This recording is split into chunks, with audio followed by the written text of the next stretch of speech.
to the Identity Heroes podcast. This podcast is by Identity Heroes for Identity Heroes. We will interview leaders and practitioners in the field to share useful news, insights, and practical advice for overcoming top identity challenges. By hearing from leaders and practitioners, we hope that you can learn tips and techniques for addressing your most critical challenges. This podcast is all about giving back to the identity community and, most importantly, the people who are at the front lines fighting cybercrime in today's businesses. And now, your hosts.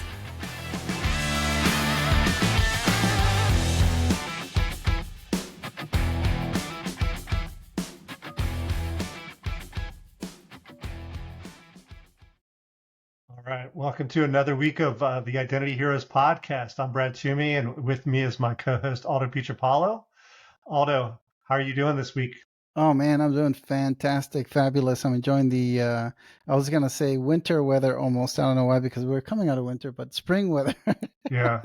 Sometimes it feels like winter here in, excuse me, in Central Texas. So yeah, but no, enjoyed the weekend and had a good time with the family, and we worked on, on a home, for that we make available to missionaries to come and live there for a while they're, resting up and stuff. So no, it was great. Awesome. Great. Oh, that's great. That's great. Yeah, we're finally here on the East Coast. We're getting a little tease of spring weather as well. It was above, getting close to 70 for a couple of weeks, and then it dropped down to, like, last week was in the 20s and 30s, but we're starting to creep back up. So yeah, pretty excited. Always love this time of year when it's springtime. Oh, the flowers are coming out, which is great. Yeah, it means yard work, but that's all right. Yeah, I like it. All right. Yeah. Me too. Yeah, totally agree. All right. So this week we've got a pretty good episode. We're going to talk about product management, often confused and conflated with project management, two totally different disciplines in the software development space. Product management is the what and why of software, and the product managers who focuses on they basically act as the bridge between stakeholders and make sure that everyone's aligned on the vision and roadmap, and they spend a lot of time sort of figuring out what do customers want, as opposed to building software and then convincing customers to use the software. It's a different approach at it.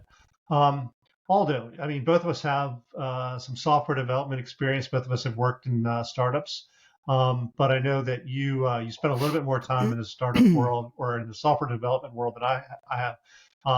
What is your experience from what is your experience around product management or product development been? Oh man, it's hard. Really, really, really hard. And why is that? I mean, why is that? Well, the thing is, sometimes we get, and back in the day, 2015-ish, 2016, when I co-founded a company called Go Dog Labs that introduced IAM microservices architectures to our industry, to the identity industry. My co-founder, Dino, which is also my brother, was also responsible for building product. And we had no clue what we were doing at all from a product build perspective. But we learned quickly, and we learned that it's really hard to, address what the true wants are and the whys from our customers. And that has to deal with, interestingly enough, a lot with the episode that we're going to be going through today. And in fact, our guest, which is a person that I know extremely well. I've worked with him. You've worked with him in the past. His name is Eric Leach. He is the founder of What and Why. And Eric offers fractional chief product officer consulting services with a unique practitioner's viewpoint, which means that he helps us understand what to build and why to build, and that's exactly what I would have needed back in the day in 2015, 2016, because I knew kind of what we needed to build, but I did not know the why. And a lot of times we need to know the why of things in order to bring on the true value to the industry and to our customer base as well. but speaking about Eric, Eric has over 20 years of experience at startups, scale ups and large software companies. He's held product leadership roles at Oracle, Salesforce, and Strata Identity, where he was a co-founder actually. And that's where I work with Eric at Strata Identity. And he built innovative and market-leading identity and access management products, including category building products like the identity orchestration products that Strata offers. But yeah, aside from that, he's also a great guy. You guys are gonna love the interaction in this episode, and I hope you take a lot of what Eric says and contemplate it, because I know I did. I think Brad, you also took some of what Eric said, and he shed a lot of light and allowed us to really learn a lot of things that have to do with building product and building identity products. So Absolutely. with that said, Brad, let's go ahead and welcome in Eric into the Identity Heroes podcast. Eric, welcome to Identity Heroes. How's everything going? Yeah, it's going great. Thanks for having me on, guys. Yeah, absolutely. Good to see you.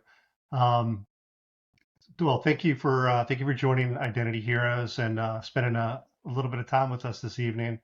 Really good to catch up with you. I know we worked together years and years and years ago, so I definitely want to hear what you've been up to and all the exciting things that you're getting into these days. Yeah. So again, thanks again. Although I think you had a burning question you wanted to start out with. Yeah, but before that, of course, I wanted to welcome Eric, and I'm so grateful you decided to be a guest on the podcast, because I have experience working with Eric, and he's one of my favorite heroes as well. As Brad, I have many in this industry, but Eric is near and dear to my heart because I was part of his extended team as part of the early team at Strata. And Eric, of course, was a co-founder there. But yeah, I had good times, and Eric gave me some good advice and guidance when I was there. So much respect and love for Eric. Thank you. With that Thank said, you. Appreciate that. yeah, you're welcome, Eric. It's definitely warranted, my friend.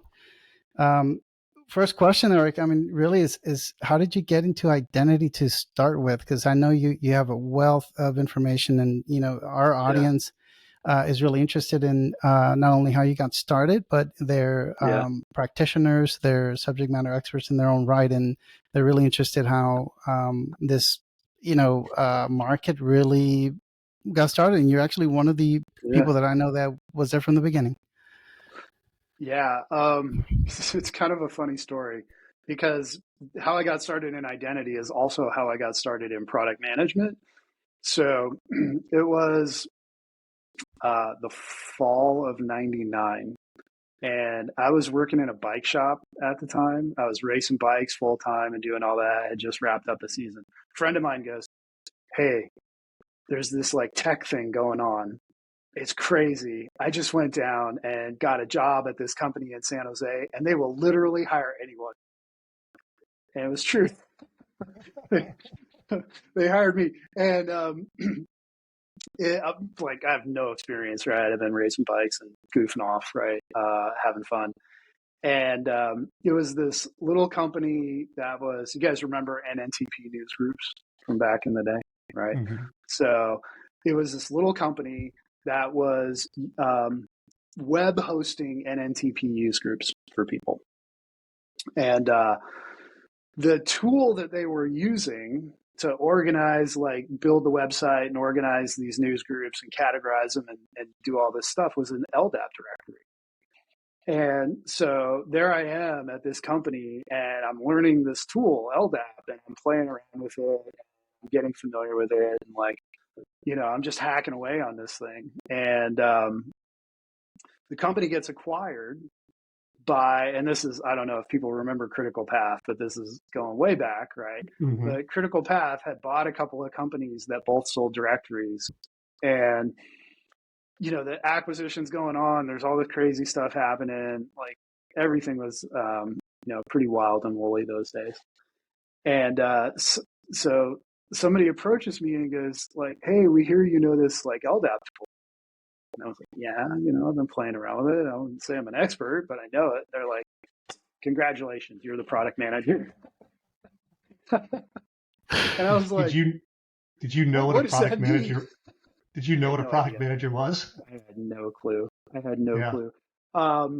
Like 3 months later, I had read some books and I was on a plane to Dublin, Ireland, where the engineering team was, and I was going to go out and like do planning. And I was Wow. like, I have no idea what I'm doing. I didn't really know LDAP that well. I'd been playing around with it as like an end user. But then I started digging in. I go and I just read stuff, right? So I was reading specs and Neil Wilson. I don't remember if it was a website or a blog or what it was. But he's LDAP everything and had published all this stuff. I was just reading everything I could to figure out, what I was doing. And I ended up taking over a product that was like a meta directory product, not even the directory itself, but like this engine, which is basically like tens and hundreds of thousands of lines of Perl code that was syncing stuff across stuff, right? From directories to databases. And that's how I got started. Like back in it was in X500 directories and LDAP, and they sold a bunch of PKI stuff and this meta directory to do sync.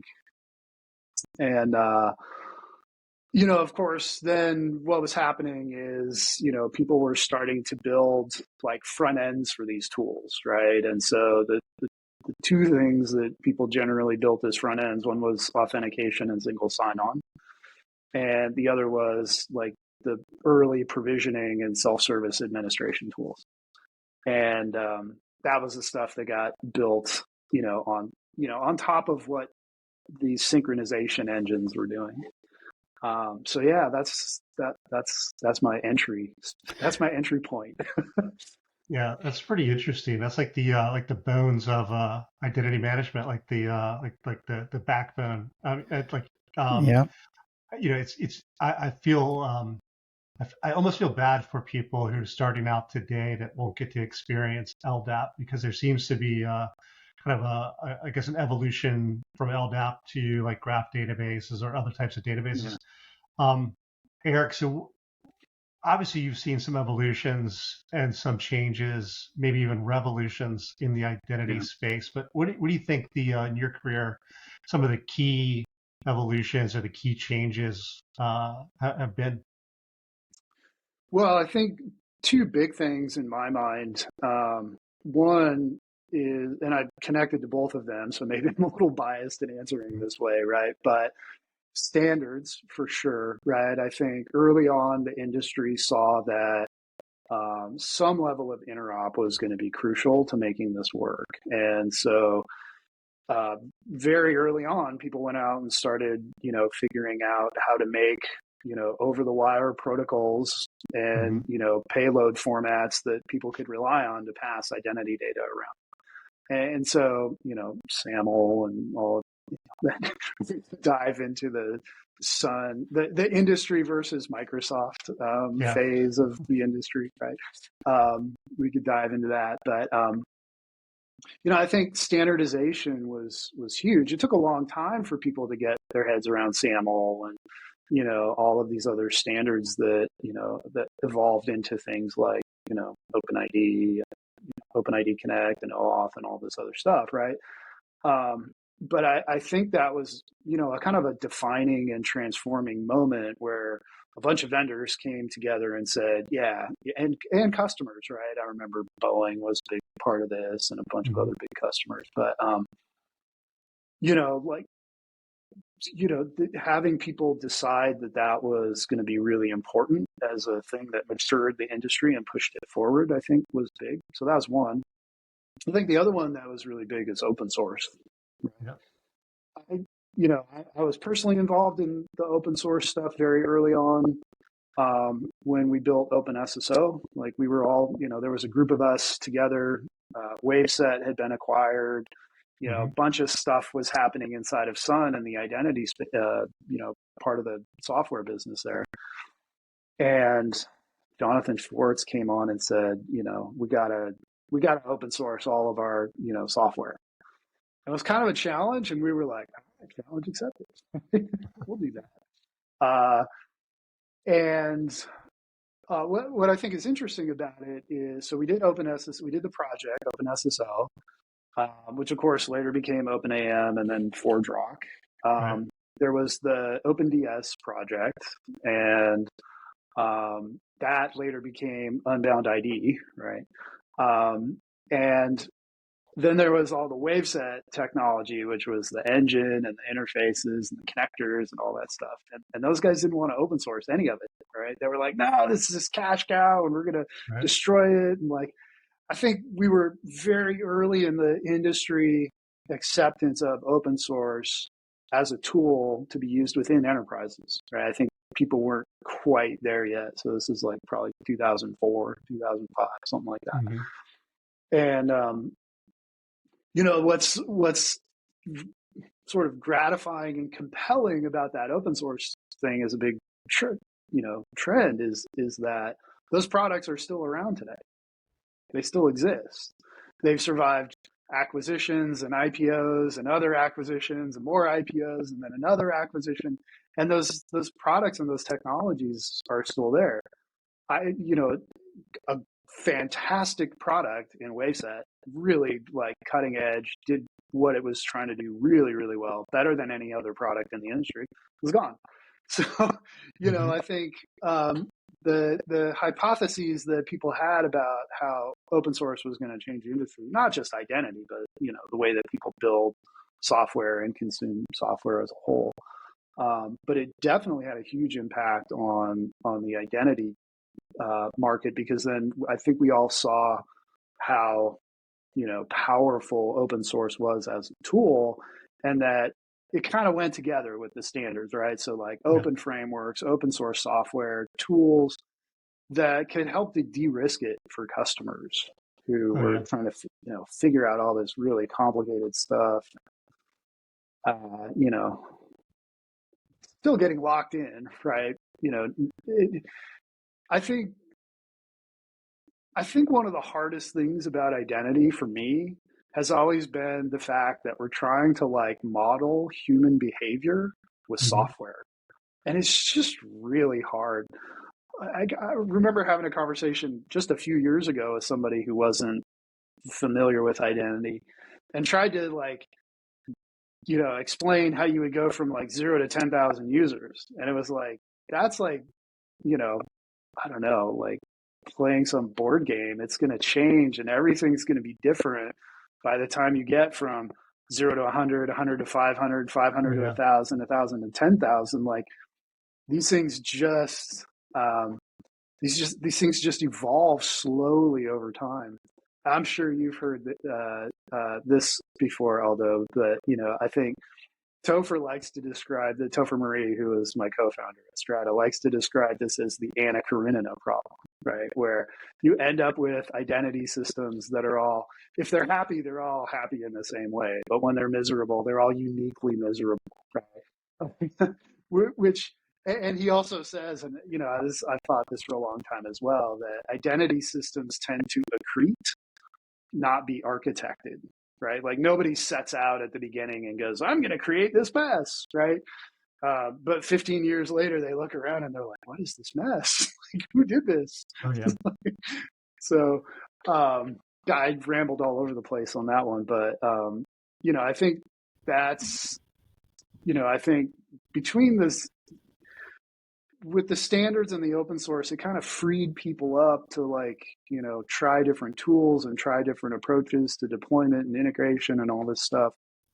And it's had good and sort of good effects and unintended consequences. Yeah, that's actually that's a good segue into my next question, which is building identity product specifically in that awesome context that you gave, because that's spot on, man. I mean, that's what we're dealing with today. But you as an expert in building identity products specifically, give us an idea of how, challenging that is, or how you see it becoming either a big challenge, not only for the software vendor, but also for customers. And how does that play in with exactly what we were talking about with the mess and the sometimes lack of standards? Yeah, I mean, everybody's, when they're trying to build products, right, they're trying to build a defensible position in a market, right, and make as much revenue as they can. And so you always make choices in that way, and those things sometimes get in the way of, standardization and interoperability. Just by definition, they do. Building identity products is really hard because on their own, they don't do anything. Like when you build the software, it doesn't do anything. It doesn't, like, it's not until you actually get it somewhere and you start, putting users into it and they start interacting through it that it actually does something. I remember the first time I tried to put a demo together of a synchronization product, and it was like, the manager, how do you even do that? It's like, it's not like an app, right? And so, it's really hard because it's like middleware, but it's kind of an app, but it's also infrastructure, but it's also none of that. It's like its own category of platform services types of things. So it's really hard I think, to figure out sequencing, right? So I think there's two really important things when you're trying to build products is, obviously you need to know that you have some way of delivering value to a customer. But the capabilities of identity products are so diverse, right? You could have 10 customers come to you and tell you, hey, I have this unique, interesting thing that I need your product to do. And you go, yeah, that sounds great. Let's do that. And then you find another customer and they have something else, and another customer and they have something else. And you're trying to pattern match, and you're trying to get it so you're building something that the market wants and not just a customer, right? But then as you're going through that, you're trying to figure out sequencing, right? Like, should I build this thing before I build this thing, right? And then prioritization is something that happens within that. And that's really hard too, because everything is always equally important, right, to customers, because it's their identities, it's their users, it's their consumers, it's their employees, it's their contractors. It's really it's really important to them that you get it right. So I think a lot of customers don't necessarily understand that from when they're working with vendors and they ask for an RFE or they ask for a feature, and they're very confused because you have to go through this process of like, can we do this? Should we do this? Why are we doing this? And from the vendor side, and so the customer's like, hey, I'm your customer. I need this feature. Go build it now. And most vendors don't have resources just sitting idly by waiting for RFEs to come in to go knock those out.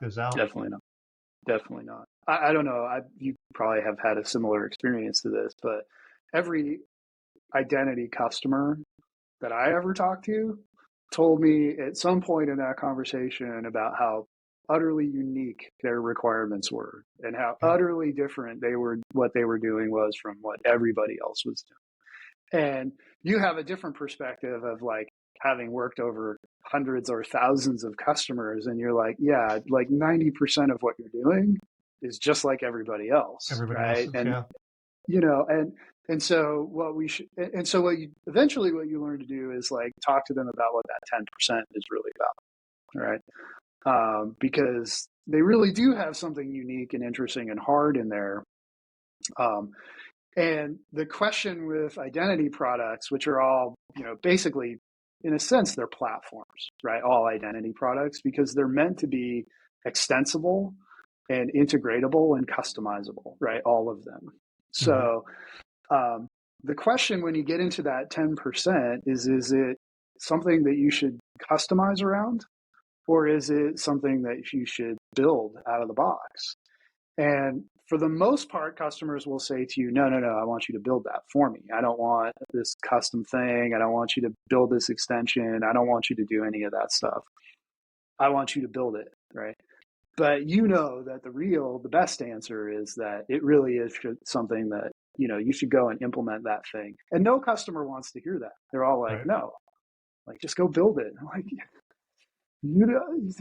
that's why I built this API endpoint for you, is so that you could do this thing, right? And so I think that makes it really difficult on both customers and vendors. Like, that's where that interplay comes in, where it's like, you want to do the right thing. In a way, you kind of already have, because you built all the extensibility hooks into the product for them to be able to solve the actual problem that they have. But they want you to, like, support it for them, right? Oh yeah. And that's how I get people like Tom Locke into trouble. Yeah, I've had a lot of customers who they bought, they're migrating from a homegrown identity solution, which they spent years building. They've got thousands and thousands and thousands of line of code, and they finally decide we're going to buy a product. And Yeah. the vendor comes in and says, okay, we can hit 80% of your use cases, 20% you're going to have to build your own. And they lose their shit. They're like, why did I buy a vendor product? I should have just built the whole thing myself. And really, if you got 80%, I just actually responded to something on LinkedIn today. Like, if your vendor's doing 80% of it, that's pretty good. And you should, the 20%, there might be another vendor, or maybe you need to do that yourself. Yeah. And I'll go back to the thing about we're trying to model human behavior, right? It's like, some of that stuff you shouldn't be trying to solve with software, right? Right. It's maybe a cultural or a procedural thing within that company. And it's like, don't try and, like, bend software into these weird contortions when you could, this is a people problem, and, so I think that those are hard conversations, right? Because customers will take that lack of 20% and perceive it as a lack of value. And in one way they're not wrong, but in another way they're entirely wrong. It's like, and so are we, right? As the vendors or the people that are building it, saying, like, 80% is good enough, right? Well, no one would ever buy 80% of a car. So, it's like, I don't know. And it's gotten, on both sides, it's gotten everybody into a little bit of trouble in the past, right? Because most definitely. Yeah. Because you end up doing weird stuff, software and process. Yeah, I think a lot of young vendors, they're afraid to say no. And so, and I think this is what you're alluding to, is that you're afraid to say no. So you say, okay, that 20%, we really shouldn't build it, but let's go for it because we need this customer. Yeah. There's also the flip side of that, which is, over the last 20 years, everybody's been trying to build MVPs, right? Which, I have very specific opinions about MVPs, but I think it's just an excuse for building crappy software. It doesn't do, what your customer actually wants your software to do.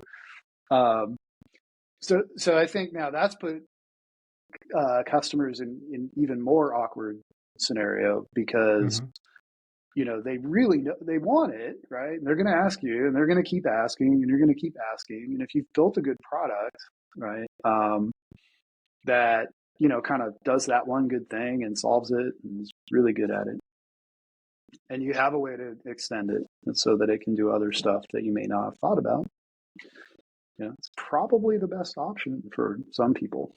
Yeah. So, great advice, Eric. And you clearly, you've made a professional change recently. Yes. That puts you in a position, I assume, that you're now able to voice that opinion. Now you're getting paid specifically by multiple customers, multiple people that can ask for that. So what and why are you doing? What are you doing and why? Well, yeah. So a year ago, I started a consulting and advisory business called What Why Consulting, Mhm. um, because what I had been spending a lot of my time doing over the last 10 to 12 years, especially as I got further up into leadership roles, was really spending a lot of time building teams and teaching them how to do product management, how to build product. And so, sort of the core thesis of the business was people need help with either defining or refining their product vision, their product strategy, how to get to a roadmap. They probably haven't been able to articulate why they built their product, why anybody should care. Everybody Right. knows what it is and how it works, but nobody knows why they should care. So I spend a lot of time with clients talking about that. And then once you've spent the time and dug in and figured out what you want your product vision and strategy to be, you need to know: do you have the team to execute that? Do you have the structure in place to execute that? Do you have the processes and the tools to execute that? And I think there's some formalization of training over the last few years. I mean, we all went to pragmatic marketing's practical product management class like 20 years ago, right? Mhm. Um, and there's no lack of training, but it feels to me like it's very much rooted in theory, right? Somebody goes and writes a book and they formulate this theory about what's going to work, and then they go and say, do the theory, right? And if you just did the theory that I wrote about in my book, you're going to be able to do that. And I have a different experience with it. And what I saw is people need more of a practitioner's perspective and a practitioner's approach, because it's different in every single company. No two companies build product the same way. And Right. they shouldn't try. Like, it doesn't make sense. I talk about MVP, right? MVPs, Eric Ries writes the book. He was building avatars for instant messenger clients. Okay, right? What applicability does that have to an enterprise cloud platform that you're trying to build? It doesn't. It's like completely different, right? And so it's not that MVPs are wrong. It's just that they're not right for certain kinds of products, right? Like, you really need that product to do that one good thing. It has to be good at something, and it can't be like partly good at it. It has to be good at it, and it has to do it. So I think people struggle with that, and I'm finding over the last year there's a lot more than I expected. Like, I had a hypothesis that there was a business out there for fractional chief product officer type stuff, which is what mostly I'm doing. But I had no idea that it would be this much, that people really were, looking for help and in figuring this out. In some cases really stuck, Yeah. and don't know where to go next, Eric, you just used a term that is starting to really get a lot of traction. Mm-hmm. Fractional product manager. Yeah. From your opinion, what's fractional, or what is that, or why would someone want a fractional product? Yeah. So I think it's like there's a fairly well established pattern of fractional CFO, right? Somebody who can Mhm. come in and help you with finance or sales or marketing or things like that. Engineering, even like fractional CTOs. Product has kind of been forgotten in that. And I think what it is like, it's like the gig economy for executive leaders. Right? Okay. In a way, I've heard it described Mhm. like that. I was like, yeah, that makes a lot of sense. I think for me, what fractional means is being able to spread your impact very, very broadly, right?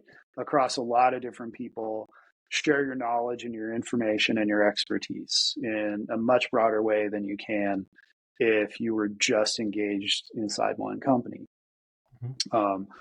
And it turns out that, with the right core principles and the right frameworks and the right way of thinking about it, like you're there to establish a mindset with people, a product-centric mindset.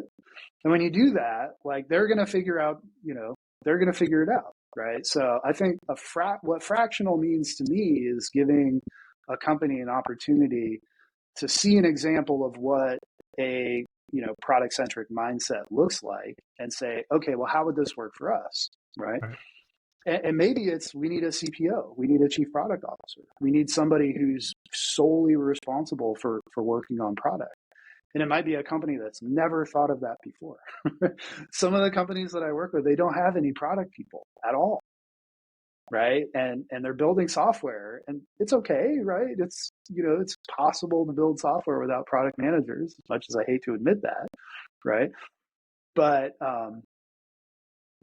really understand, product managers are uniquely capable people when it comes to understanding what it means to deliver value to a customer through software and then figuring out how to do it, right? And I think that's an invaluable role at a company. And, I've really, kind of relished the opportunity to be able to do that for a bunch of different kinds of clients over the last year. That's awesome, Eric. So no pun intended here, my next question. So what are you working on, and why are you working on that right now? Yeah. Well, so I do a couple of things, right?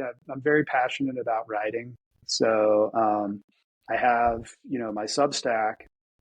Yep. And it's great content. What I try, yeah. And what I try and do with that is just very simply share my experiences.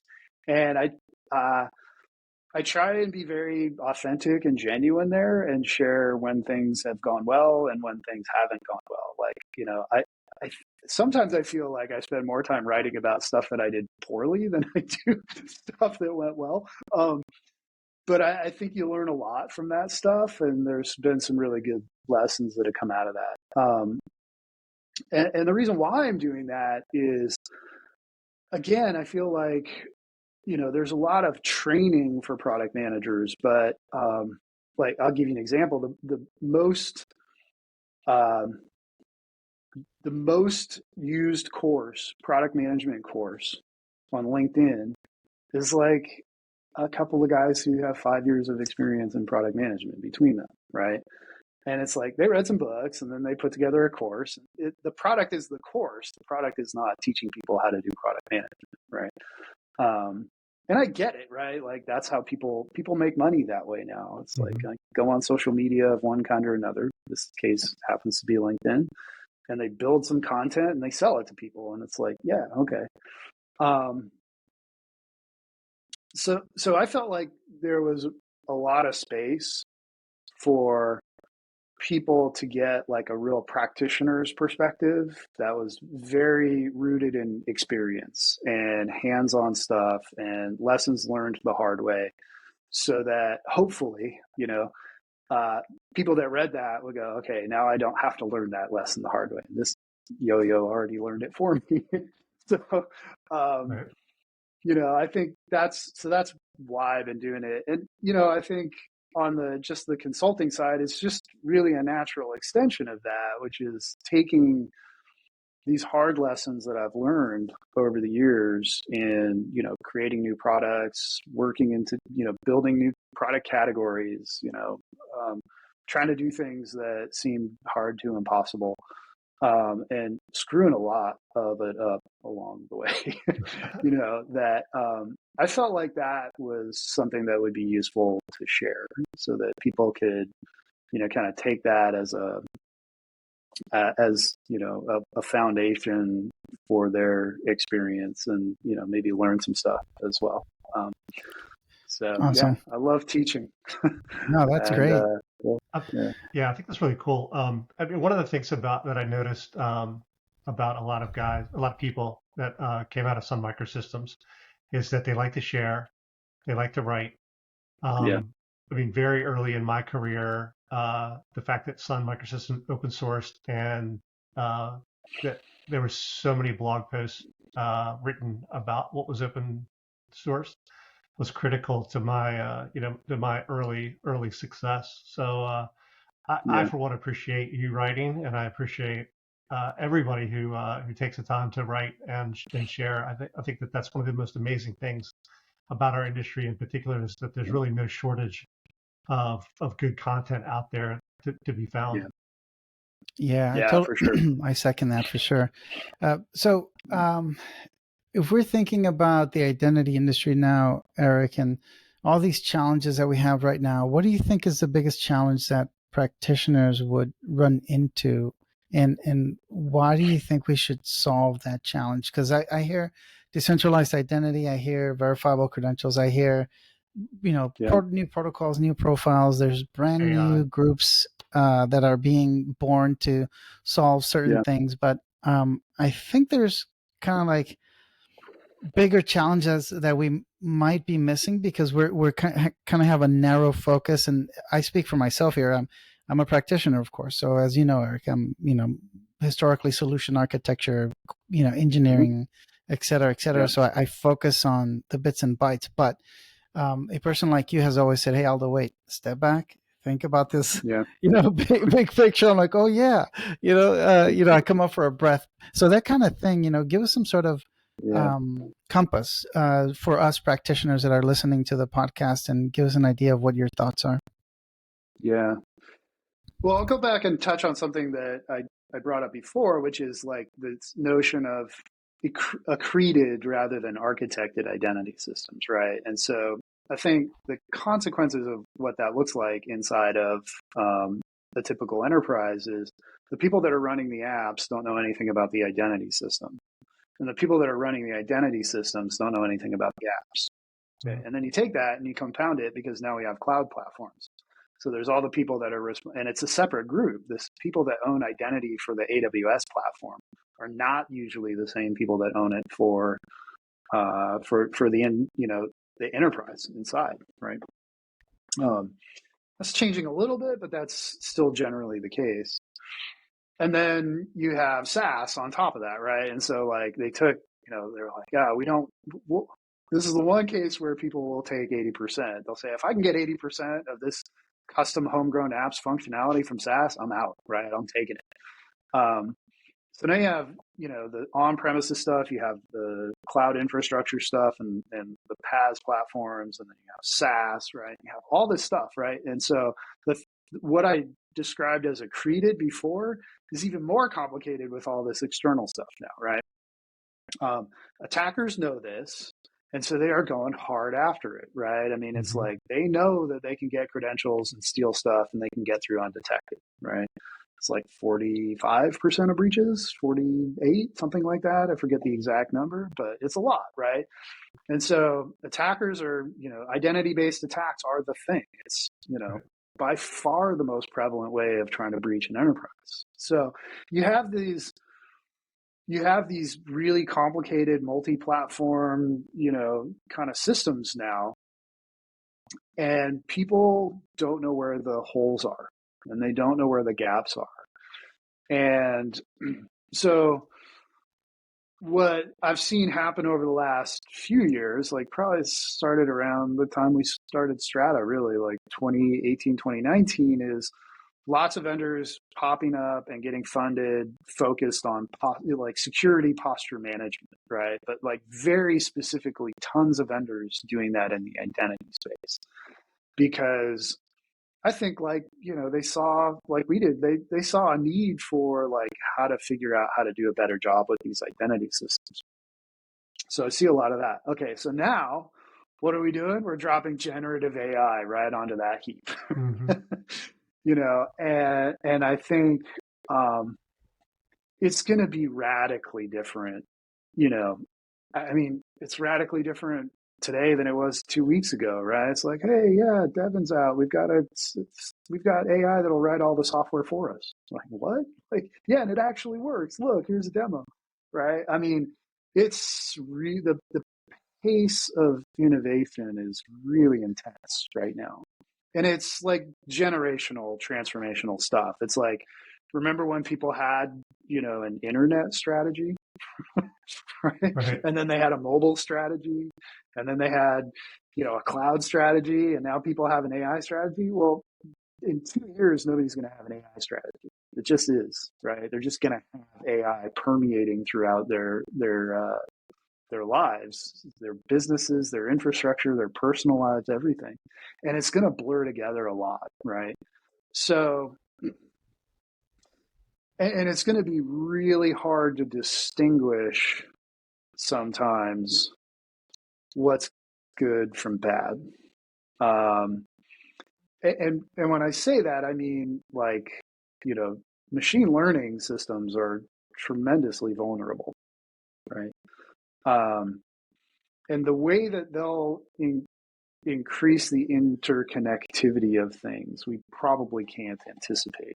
But imagine you're in a situation where you've got an identity system connected to an app that's using data, that's got a generative AI tool or some machine learning into it that starts asking questions about the data, decides it wants to delegate that part of that question to some other system somewhere else, and starts doing that. And that thing goes, well, I need some of that data too, and I need to know this, and then I'm going to ask this question. And that all happens like completely transparently to us people.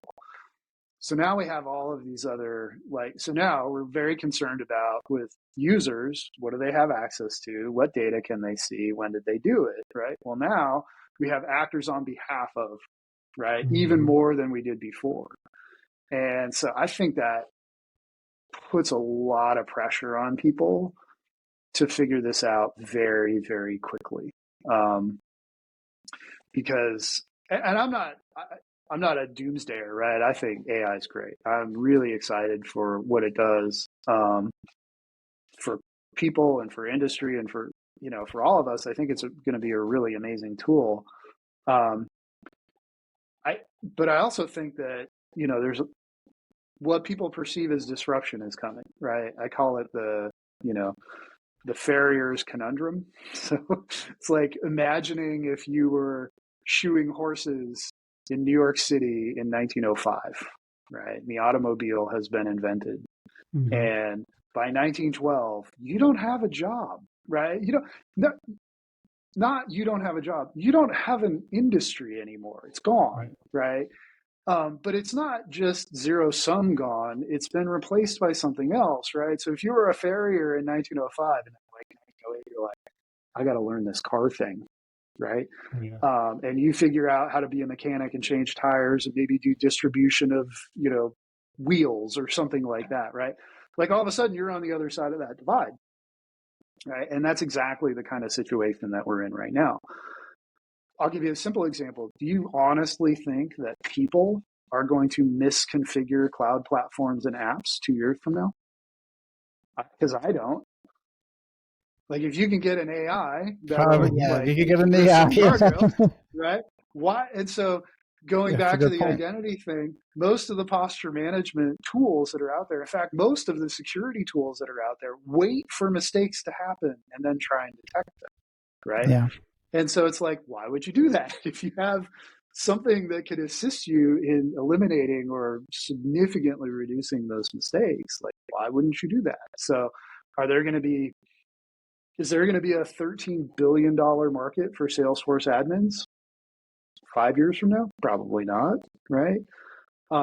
Or just think about any of those other things, ServiceNow and Workday and like all the marketing analytics tools and all this stuff that are getting really, really complex. Like no person can understand this stuff, but you can train a model to understand it pretty easily, right? And be pretty good at it. And so I think that has a huge impact on identity, on security, on, whole industries that are going to change. And we're going to have to think about it in much, much different ways than we do today, because if I'm asking an AI, co-pilot or agent or assistant or whatever you want to call them to help me with a problem, and that's the thing that goes and interacts with the software now. And I don't even really have to interact with it. I just interact with the agent.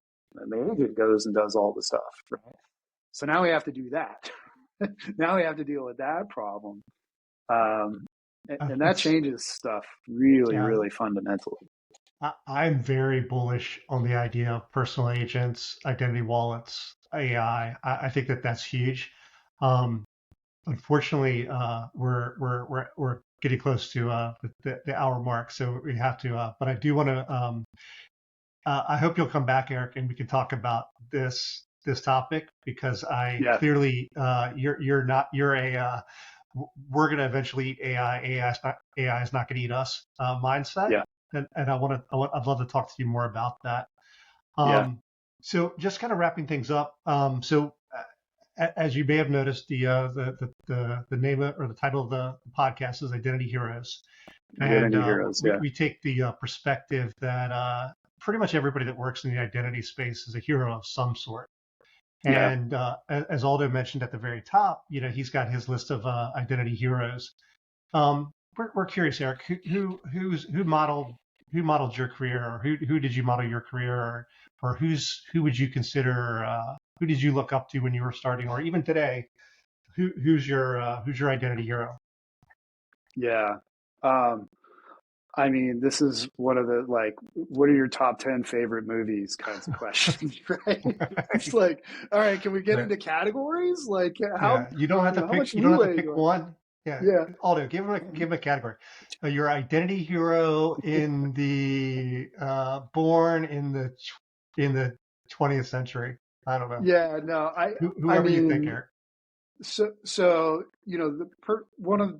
one of the people who had the most significant impact, well, there's a few people, was in the, so here I go again, right? In the critical path days, right? There were a bunch of people who kind of tutored and mentored me and helped me figure out not just what identity was, but what it meant to be, a person in a company, and what leadership looked like and things like that. Mm-hmm.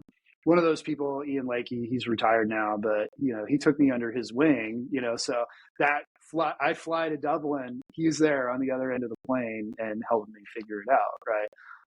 I couldn't have done what I did without him after that. He showed me so many things. But there were a lot of people, right? I mean, Sue Barsamian was at Critical Path. She helped me. Bernard Hargindegi, who ended up as the CTO at Ping, incidentally. Mark McLean, right? These Sarah Gates, these people that were just phenomenal, they were great at business and technology, but they were just phenomenal human beings, that helped me a lot down, just in small ways that they might not have even realized. They were just being themselves and doing what they do, right? Rohit Gupta, right, at Oracle, Steve Schoaf, Jamie Nelson, Don Bowen. There's just this long list of people.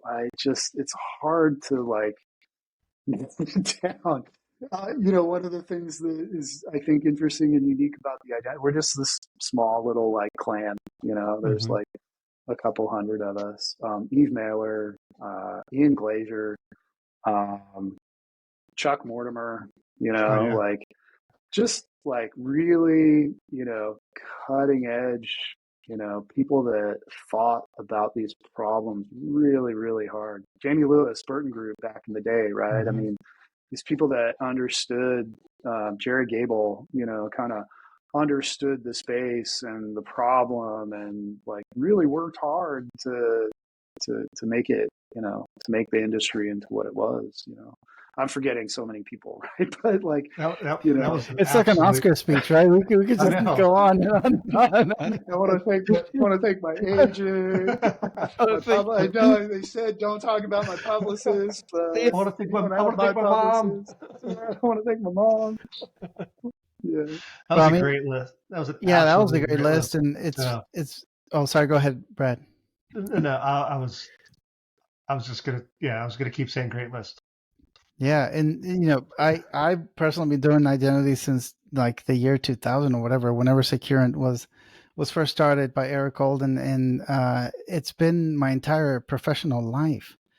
And Yeah. it's sad to say it's been quite a long time, but I mean, this is why I think Brad and I kind of started this podcast, because we, number one, we want to give back to the community and kind of bring these things to light and pump in some fire and fervor into the identity business, and kind of get not only subject matter experts like yourself, Eric, involved in these discussions, but in the longer run, also try to be practical about it. To your point, the what and why kind of mission statement, where you're like, okay, yeah, theory is fine, but once you get really down to it, you get hit in the face pretty quick.